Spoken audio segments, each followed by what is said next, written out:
감동하는 특별한 여러 가지 사건들을 경험하게 됩니다. 갓난아이가 태어나서 이 부모를 가장 많이 감동케 하는 사건은 아마도 엄마 아빠의 이름을 처음 부르는 사건이 아닌가 싶습니다. 이것과 더불어 어린 아기들이 이 부모를 감동케 하는 것은 자신의 두 발로 완전하지는 않지만 걷게 되는 순간을 볼 때 드디어 사람이 되었구나라는 생각을 하게 됩니다. 오늘 말씀 속에 베드로와 10제자들이 드디어 혼자만의 걸음마를 옮겨 놓는 것과 같은 장면을 우리가 성경 속에서 발견을 하게 됩니다. 이제껏 제자들은 예수님과 3년간 동행하며 예수님의 그림자 아래 살았습니다.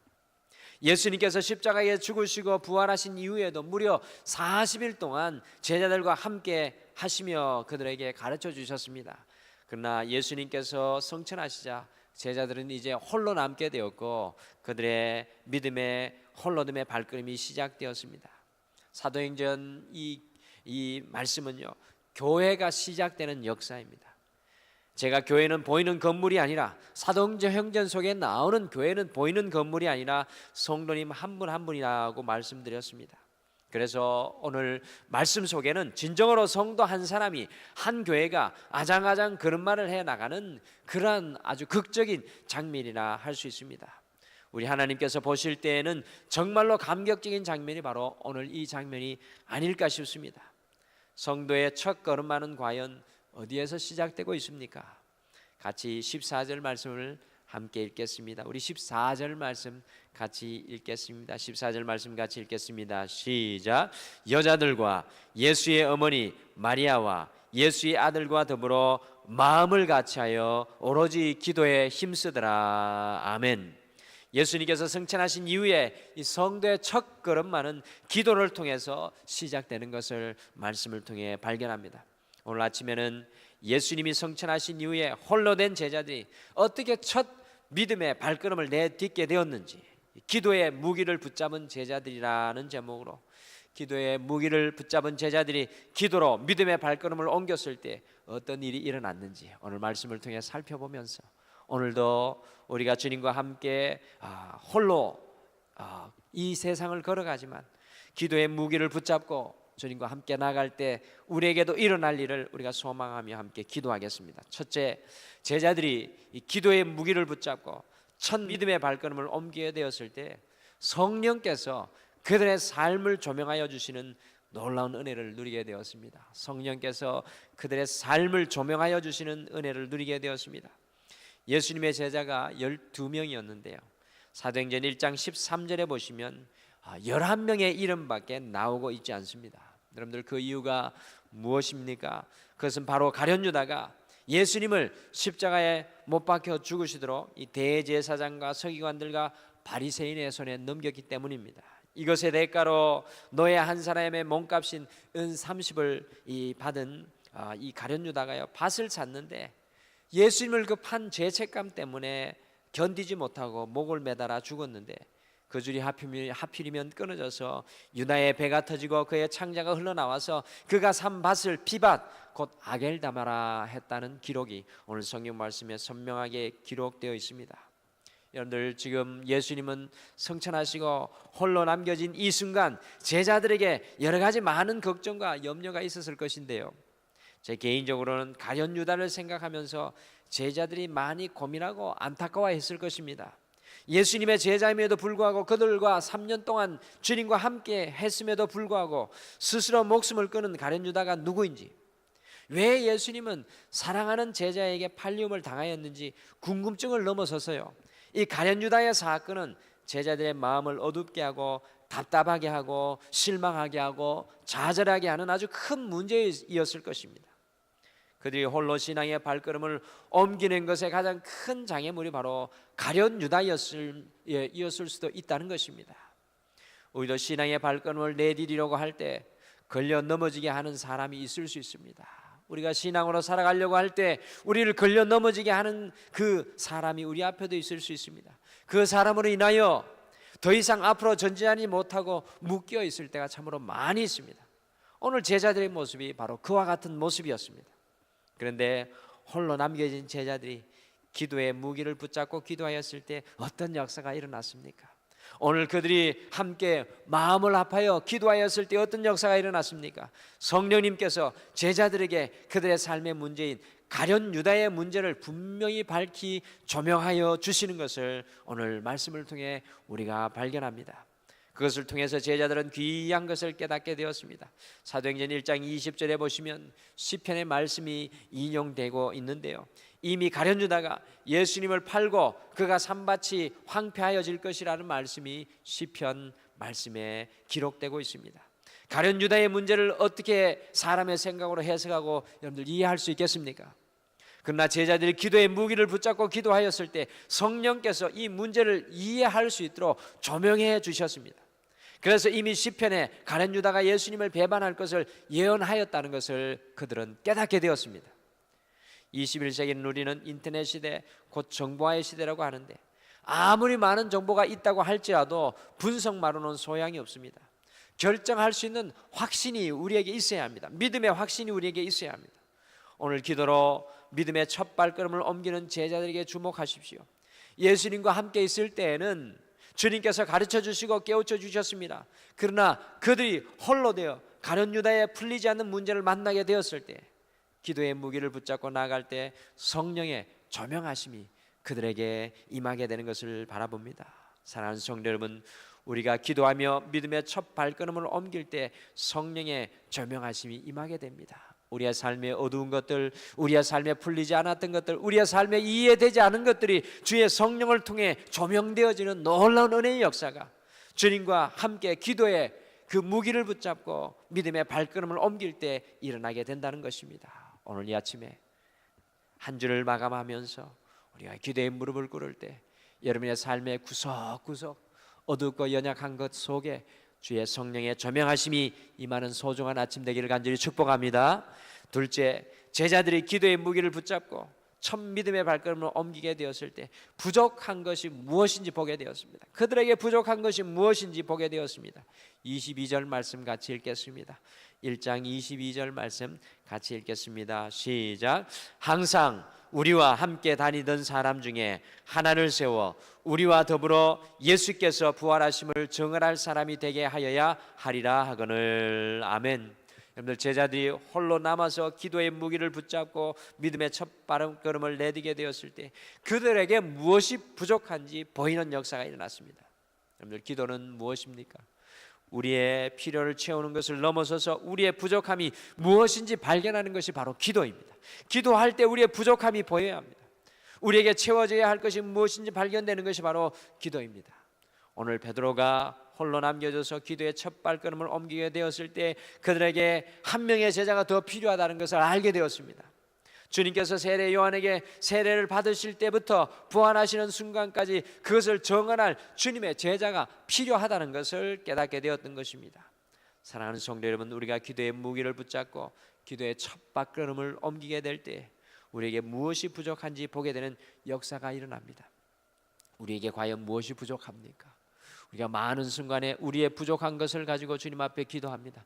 그러나 주님께서 우리에게 보여주시는 것, 진정코 우리에게 부족한 것이 무엇인지 볼 수 있는 영적인 눈이 띄어져야 합니다. 우리에게 채워져야 할 것이 무엇이겠습니까? 주님께서 우리에게 채우시고자 하시는 것이 무엇이겠습니까? 우리의 부족한 것만 채우기를 기도하지 마시고 오늘 이 아침에 우리가 기도의 발걸음을 주님 앞에 나아갈 때 우리에게 무엇이 부족한지, 과연 우리 주님께서 우리에게 무엇을 소원하시는지 그것을 볼 수 있는 은혜의 시간 되기를 간절히 소원합니다. 마지막으로 제자들이 기도의 무기를 붙잡고 첫 믿음의 발걸음을 옮기게 되었을 때 주도하는 인생으로 살게 되었습니다. 주도하는 인생, 기도의 첫 발걸음을 옮길 때 주도하는 인생이 되었습니다. 사도 베드로는 사실 예수님을 부인한 이후에 수제자의 자리를 잃어버린 것이나 다름없었습니다. 여러분들, 베드로가요 사복음서에 보면 주도하며 나아갑니다. 모든 것에 앞서서 나아갑니다. 그런데요, 이 다른 제자들과 같이 예수님을 버리고 도망한 것을 넘어서서 베드로는 예수님을 모른다고 3번이나 부인했습니다.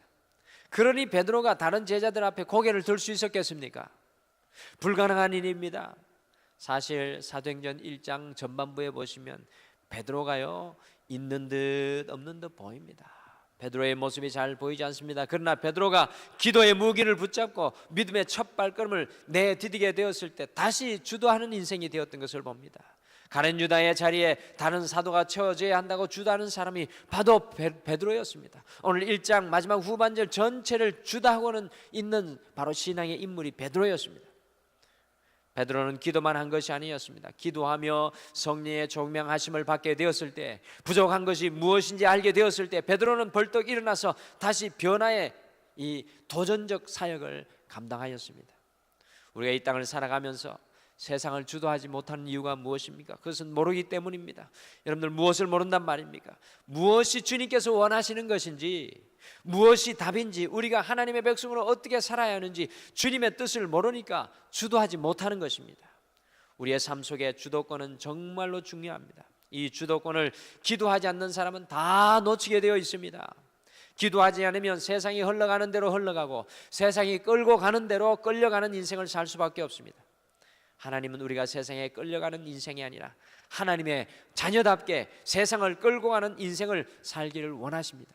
다른 모든 것은 다 양보해도 영적인 주도권을 잃지 말아야 합니다. 우리가 기도의 무기를 붙잡고 살아갈 때 이 세상에 하나님의 뜻을 감당하며 살아가도록 이 주도하는 인생으로 변화되게 될 줄 믿습니다. 오늘 베드로의 모습이 바로 그 모습입니다. 기도할 때 주님의 뜻을 알게 되었고 주님이 보여주시는 성령의 조명함을 그 가슴속에 품게 되었고 무엇이 부족한 것을 알게 되니까 그들의 과거의 연약함을 딛고 담대히 일어나서 다시 주님의 뜻을 이루는 도전의 역사를 이루어냅니다.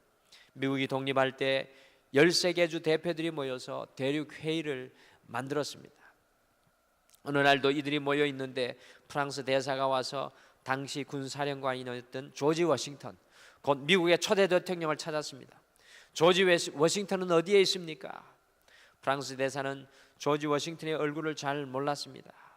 그랬더니 사람들이 이렇게 대답하였습니다. 기도할 때 의자에 앉아 있지 않고 무릎을 꿇고 기도하는 사람이 조지 워싱턴입니다.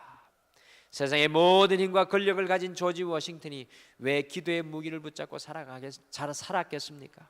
그것은 바로 기도를 통해서 성령님께서 조명하시는 은혜를 그가 날마다 입고 살았기 때문입니다. 성령이 비춰주는, 성령이 밝게 하시는 어두운 모든 삶의 역사 속에 주님이 비춰주시는 것을 그가 경험하였기 때문입니다. 기도를 통해 부족하고 채워져야 할 것, 주님이 채우기를 원하시는 것을 그가 보았기 때문이었습니다. 기도를 통해 주도하는 인생을 살 수 있었기 때문이었습니다. 한 주를 마감하는 오늘 이 새벽에 기도의 첫 발을 내디딜 때 성령께서 우리에게 조명하시고 우리의 부족함을 깨닫게 하시며 다시 한번 주님께서 함께하여 주시는 주도하는 인생의 삶의 자리를 회복하시는 여러분과 제가 되시기를 간절히 기도하시겠습니다. 우리 함께 기도하겠습니다. 여호와 하나님 아버지, 오늘 사도행전 말씀 교회가 시작되고 이제 그들이 주님과 함께 있던 시간을 뒤로하고 믿음으로 홀로 신앙의 발걸음을 내디디는 장면을 통해 우리가 귀한 것을 깨닫습니다. 기도에 무릎을 꿇고 믿음으로 첫 발을 옮길 때 성령께서 우리의 삶의 어두운 부분을 조명하시는 것을 바라봅니다. 주님, 오늘 이 아침에 한 주를 마감하며 주님 앞에 나아가는 우리 성도들에게 삶의 여러 가지 모든 부분들 속에 성령이 조명하여 주시는 놀라운 은혜의 역사가 있게 도와주시옵소서. 우리의 가정 속에, 우리의 개인의 삶 속에, 우리의 직장과 사업 속에 주의 성령의 조명하심이 주님 역사하여 나타날 수 있도록 인도하여 주시옵소서.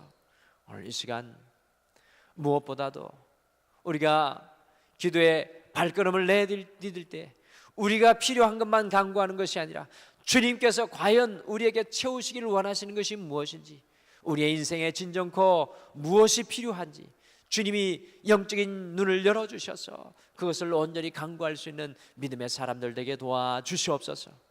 주님, 우리가 세상의 흐름에 우리를 내어 맡기며 그냥 흘러갈 때가 참으로 많이 있습니다.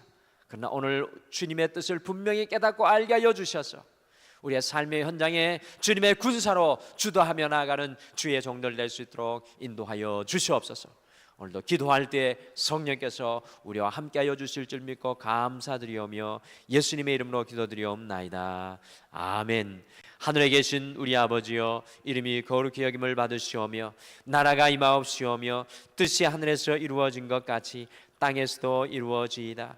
오늘 우리에게 일용할 양식을 주시옵고 우리가 우리에게 죄 지은 자를 사하여 준 것 같이 우리 죄를 사하여 주시옵고 우리를 시험에 들게 하지 마시옵고 다만 악에서 구하시옵소서. 대개 나라와 권세와 영광이 아버지께 영원히 있사옵나이다. 아멘. 오늘 이 아침에 함께 기도하실 때 다른 무엇보다도 성령께서 우리의 삶의 구석구석을 조명하여 주시기를 소원하며 기도하겠습니다. 지난 한 주 삶의 어떤 어두운 부분들이 있었습니까? 우리의 삶이 주님의 조명하심을 받아야 될 곳이 어떤 곳입니까? 오늘 이 아침에 그것을 놓고 주님이 비춰주심을 소원하며 간구하시길 바랍니다. 또한 우리의 부족함과 결핍함이 무엇인지 분명히 깨닫고 알 수 있도록 영의 눈을 띄워달라고 기도하시며 주님이 보여주시는 그 부족함과 결핍을 놓고 기도하겠습니다. 세상의 흐름에 주도되는 인생이 아니라 주님의 뜻과 생각이 우리를 주도하는 삶이 되도록 주님 앞에 소원하며 기도하겠습니다. 특별히 오늘 이 아침에는 내일 있을 모든 등마로의 예배, 어린아이 주일학교부터 장년부에 이르기까지 성령이 함께 하실 것을 중보 기도해 주시길 바랍니다. 또한 다음 주에 있을 선거와 미국과 북한의 만남을 위해서도 우리가 오늘 믿음으로 함께 중보하는 귀한 아침 되기를 소원합니다. 이와 같은 기도의 제목으로 자유롭게 기도하시다가 돌아가시길 바랍니다. 다 같이 기도하시겠습니다.